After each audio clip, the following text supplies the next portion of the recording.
आईबद्दल सांगा. बर, बघा मित्रांनो, आईबद्दल जर बोलायचं म्हटलं तर मला एक गोष्ट आठवते. ही गोष्ट आहे एका म्हाताऱ्या आजीची. ही आजी एका वृद्धाश्रमामध्ये राहत होती. ती खूप वर्षापासून त्या ठिकाणी राहत होती आणि एके दिवशी त्या आजीची तब्येत खराब झाली. त्या ठिकाणी डॉक्टरांना बोलवलं. डॉक्टरांनी आजीला चेक केलं आणि सांगितलं की आजीची प्रकृती काय खूप खराब आहे. आजी खूप आजारी आहे. आजीची तब्येत खूप खराब झालेली आहे. त्या ठिकाणी मग त्यांनी सांगितलं की आजीचे जे कोणी रिलेटिव्ह असतील तर त्यांना काय करा, त्या ठिकाणी माहिती पोहोचवा आणि त्यांना बोलून घ्या आजीला भेटायला.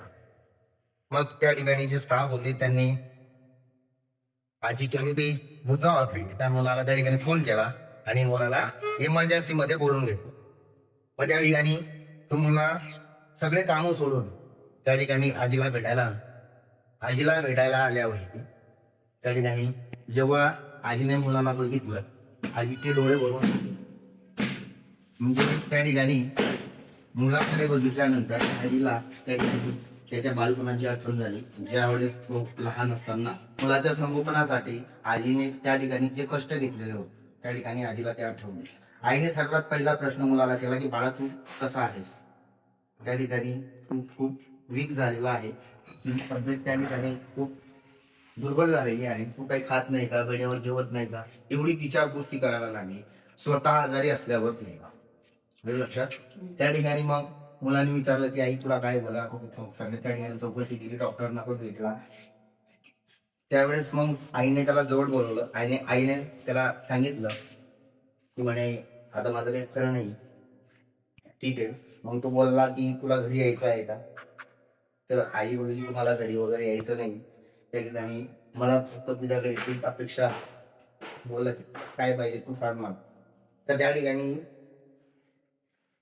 आई त्या आजीने सांगितलं की या ठिकाणी उन्हाळ्यामध्ये या ज्या रूम आहे त्या रूम मध्ये जी आजी राहिली त्या रूम मध्ये काय पाहिजे, एक एसी लावून.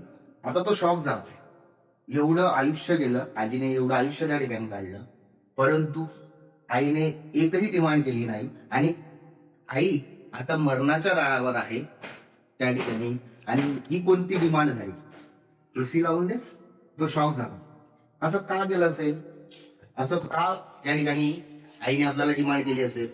मग त्यावेळेला ठीक आहे, तो बोलला की ठीक आहे मी त्या ठिकाणी तुझ्याच रूमला नाही तर पूर्ण जे काय असेल पूर्ण तुमचं जे वाढ असेल त्या ठिकाणी पूर्ण एसी लावून दे. परंतु मला आधी सांग की तू असं का करते, की ही डिमांड काय केली. आता ती एसी लावून त्या ठिकाणी काही उपयोग होणार आहे का. त्याला माहिती होतं तू तर या ठिकाणी आता जाणार आहे, मग असं का. त्यावेळेस जे उत्तर त्या ठिकाणी आईने दिलं ते उत्तर खूप महत्वाचं असतं.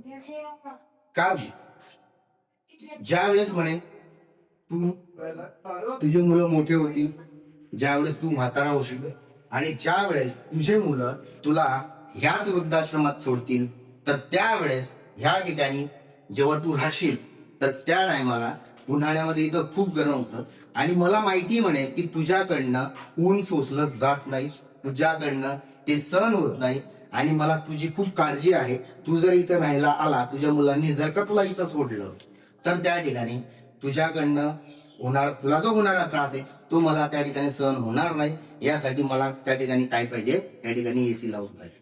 बघा मित्रांनो, स्टोरी खूप छोटीशी आहे, परंतु आई काय असते, आई हे घराचं दार आहे.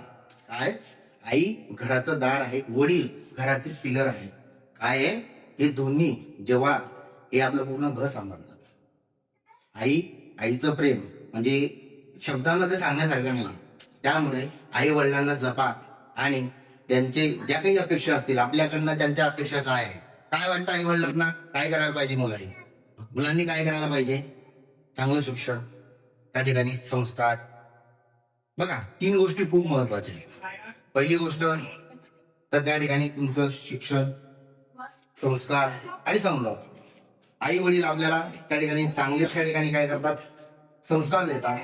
शिक्षक ज्या ठिकाणी तुम्ही शिकणार आहात शिक्षक चांगलं शिक्षण देतात. परंतु जर तुमची संगत त्या ठिकाणी चुकली, मित्रांनो संगत खूप महत्वाची. जर तुमची संगत चुकीच्या लोकांसोबत असेल तर तुमचे संस्कार आणि तुमचं शिक्षण हे वाया घालवून येते. आलं लक्षात. आणि आई वडिलांना हीच अपेक्षा आहे की आपल्या मुलांमध्ये तिन्ही गुण चांगले पाहिजे. कोणते?